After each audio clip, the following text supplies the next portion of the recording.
आज आप आजाद उम्मीदवार के तौर पर नामांकन किए हैं, क्यों फिर पार्टी के खिलाफ जाकर के आजाद उम्मीदवार के तौर पर? देखिए, पार्टी 2015 से मुसलसल मेरे साथ गद्दारी कर रही है। मैंने 2015 में पार्टी के साथ शमूलियत किया, 15 में हमको टिकट नहीं मिला, मैंने पार्टी के साथ काम किया।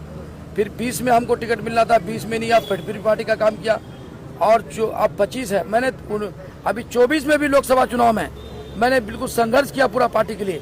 और सिर्फ किशनगंज सीमांचल नहीं, पूरे भारत में, चाहे तेलंगाना हो, महाराष्ट्र हो, उत्तर प्रदेश हो, चाहे आपको दिल्ली हो, हर जगह मैंने पार्टी के लिए डोर टू डोर काम करने का काम किया है।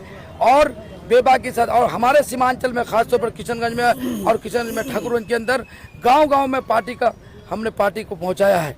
एक एक गली में जा करके, चाहे मौसम में बरसात हो या गर्मी हो, हमेशा मैंने काम किया।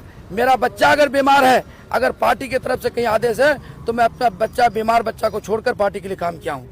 ये मैंने काम किया। और लेकिन कुछ नाअहल गद्दारों के हाथ में बैरिस्टर साहब ने ये बागडोर छोप दिया है।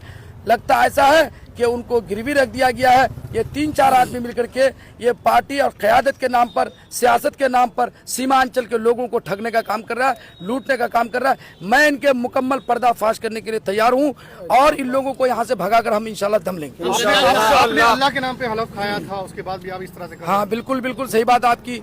हमने हल्फ लिया था कि मैं मजलिस-ए-इत्तेहादुल मुस्लिमीन का रुकन हूँ, लिहाजा मैं ये अहद लेता हूँ कि अगर मैं पार्टी ने मुझे टिकट दिया, अगर कामयाब रहूंगा तो पार्टी के अंदर कोई गद्दारी नहीं होगी।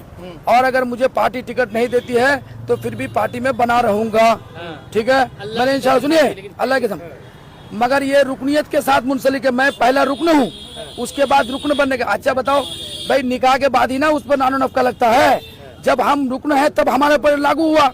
हम अपनी रुकनियत से बिल्कुल बस्तबरदार हो गए।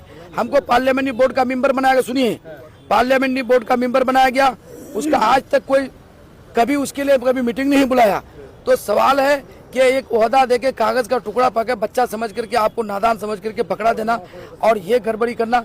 और अब बताइए, आप उनसे सवाल कीजिए कि हिंदुस्तान का कौन सा कानून में है, कौन सा दस्तूर में है कि आप पार्टी के जो उम्मीदवार बनेगा उसको आप हल्फ बर्दारी करवाइए।